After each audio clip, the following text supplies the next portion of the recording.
오늘은 전교인 40일 성경통독 18일 차이고요. 오늘 읽을 분량은 레위기 20장부터 27장까지입니다.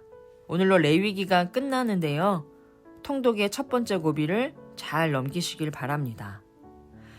레위기는 우리 현대인들이 보기에는 다소 이상한 내용이 참 많습니다. 그래서 매년 통독을 결심하지만 레위기라는 산을 넘지 못하는 분들이 종종 있으신데요. 성경의 다른 책들과 달리 레위기는 별다른 사건이 기록되어 있지 않습니다. 사건이 벌어져야 다양한 이야기거리가 나오고 그래야 감동도 있고 은혜도 받고 내 삶에 적용도 하고 그럴 텐데 레위기는 온통 세부적인 규례들로 가득한 법률서에 가깝습니다. 이렇게 내용이 어렵고 지루한 데다가 레위기의 규례들이 신약에 와서는 대부분 재해석되고 있다 보니 아무래도 비교적 덜 접하게 되는 책입니다.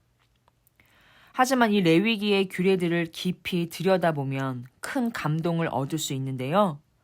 왜냐하면 레위기의 법들은 땅을 관리하는 법, 가난한 자들에 대한 배려, 이웃이나 가족 간의 올바른 관계 등과 같은 이스라엘 민족의 모든 생활 전반에 다 관여하고 계시는 하나님의 섬세한 사랑과 지혜를 담고 있기 때문입니다. 23장과 25장에는 이스라엘 백성들이 지켜야 할 절기가 소개되고 있는데요. 안식일, 유월절, 무교절, 속죄일과 초막절 등의 절기입니다. 이 절기들은 이스라엘을 하나님 중심, 약자 중심, 인간 중심의 공동체로 이끄는 문화의 기반이 됩니다. 하나님께서 명령하시는 절기 문화는 우선 쉬는 문화이고요. 약자를 위한 문화입니다.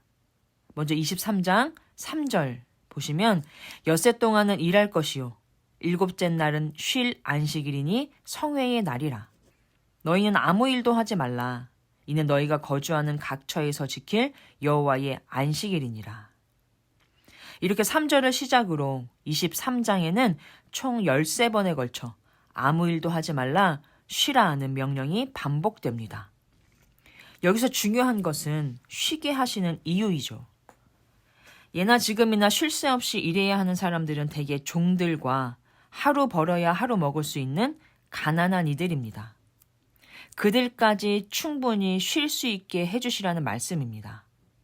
이스라엘 공동체는 강자 중심이 아니라 하나님 중심으로 돌아가는 공동체, 하나님의 다스림이 드러나는 구별된 공동체가 되라는 의미입니다.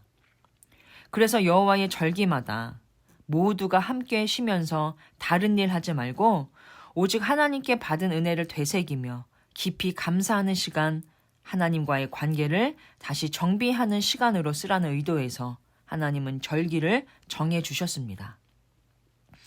이어서 25장에는 땅을 잘 다스리는 구체적인 방법을 알려주시는데요. 그 기본 전제는 이스라엘 백성들은 하나님의 품꾼이라는 것입니다. 25장 55절입니다. 이스라엘 자손은 나의 종들이 됨이라. 그들은 내가 애굽 땅에서 인도하여 낸 내 종이요.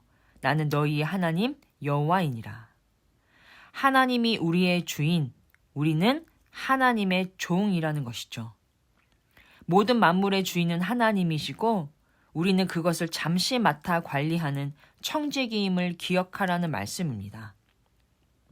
하나님은 이스라엘의 조상 아브라함에게 하셨던 약속을 지키시려고 땅을 준비하고 계십니다. 이스라엘 백성들은 광야 훈련이 끝나면 약속의 땅에 들어가 그 땅을 잘 관리하고 돌보는 청지기의 역할을 감당해야 합니다. 그때 지켜야 할 중요한 원칙을 25장에서 알려주시는데요. 그 원칙은 바로 안식년과 희년입니다. 7년마다 돌아오는 안식년에는 땅도 쉬게 해주래요. 땅을 가만히 놔둬도 땅이 스스로 내는 것들로 충분히 먹을 수 있도록 하나님께서 다 책임지신다는 것이죠. 그렇게 땅이 쉬면서 낸 것들은 땅의 주인이 갖지 말고 땅을 소유하지 못한 품꾼, 종들, 나그네와 나아가 가축과 들짐승의 몫으로 주라 하십니다.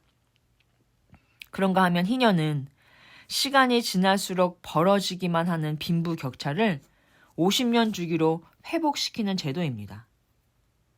가난 때문에 다른 이에게 팔 수밖에 없었던 집, 땅, 몸을 원래의 상태로 되돌려주는 세상 어디에서도 볼 수 없는 거룩하고 구별된 기쁨의 해입니다. 죄성 가득한 사람들이 모인 곳에서 늘 생겨나는 부의 편제, 기득권들이 높여놓은 진입장벽, 차별과 양극화 현상들을 하나님께서는 희년을 통해 완전히 해체하여 원래대로 복귀시키라. 그래서 약자들이 절망하거나 공동체로부터 이탈하지 않도록 잘 다스리라고 명령하십니다. 굉장히 이상적이죠. 이스라엘 공동체에서 과연 이 희년은 몇 번이나 지켜졌을까요? 하나님께서 세워주신 질서를 따라 살아주면 참 좋겠지만 400년을 애굽의 질서를 따라 살던 이들이 하나님 나라의 질서로 덧입기까지는 오랜 시간이 걸립니다. 하나님께서는 끝으로 그들에게 주신 규례와 율법을 다시 한번 상기시키면서 이것을 준행하며 살 때 받는 상과 그렇지 않을 때 받을 벌에 관해 알려주십니다. 26장에 그들의 순종 여부에 따른 상과 벌이 기록되어 있는데요. 안타깝게도 불순종에 대한 경고는 경고로 끝나지 않고 전부 현실이 되고 맙니다. 하나님은 인간을 사랑하시고 한량없는 은혜를 베풀기도 하시지만 우리가 말씀을 청종하지 않고 멸시하며 준행하지 않을 때는 그 죄악을 그냥 넘어가지 않으시는 공의로운 분이라는 것도 항상 기억해야 합니다. 26장 14절 이하에 기록된 벌을 이스라엘은 하나도 빠짐없이 다 받게 됩니다. 인간 본성에 비추어 보면 약자를 보호하고 공평을 추구하기란 매 순간 거룩하신 하나님을 의식하지 않고는 불가능한 일입니다. 이스라엘이 특별히 무지하고 악해서가 아니라 지금 우리들의 사는 모습도 애굽에서 종살이하던 이스라엘 백성들과 크게 다르지 않습니다. 하나님께서 주신 규례들을 지킬 능력이 없어 죽음에 이르는 벌을 받게 될 것이 예견된 이스라엘을 향해 하나님께서는 레위기의 말씀을 마무리하며 이렇게 말씀하십니다. 26장 40절 이하를 제가 세번역으로 요약해서 한번 읽어드리겠습니다.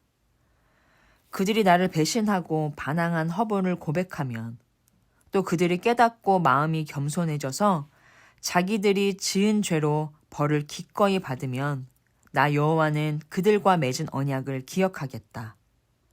비록 그들이 죄값을 치르고 있더라도 그들이 원수의 땅에 잡혀가 있는 동안에 나는 절대로 그들을 버리지 않겠다. 미워하지도 않고 멸망시키지도 않겠다. 그래서 그들과 세운 나의 언약을 깨뜨리지 않겠다. 나는 그들의 주 하나님이기 때문이다. 비록 하나님의 말씀을 수없이 거스를 이스라엘 백성들이지만 언약을 취소하지 않으시고 그들의 하나님이 되어주시겠다는 놀라운 선언입니다. 공의의 하나님께서 우리를 품어 안으시는 그 신실한 사랑으로 인해 독생자 예수 그리스도를 십자가에 내어 놓으실 것임을 보여주는 연한 밑그림이 되는 구절이라 할 수 있습니다. 그 하나님의 사랑을 깊이 묵상하며 레위기를 끝까지 읽어내는 오늘 하루 되시길 주님의 이름으로 소망합니다.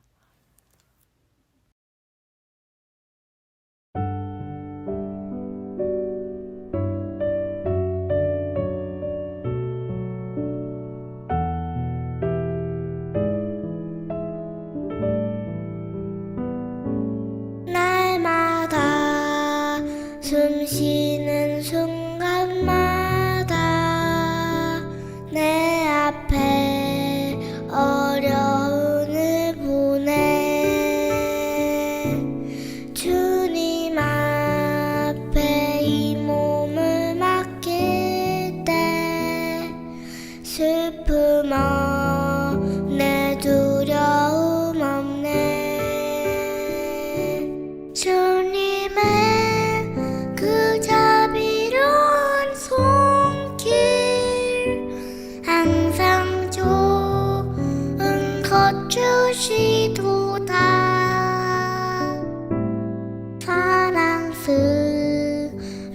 아픔과 기쁨을 수고와 평화와 안식을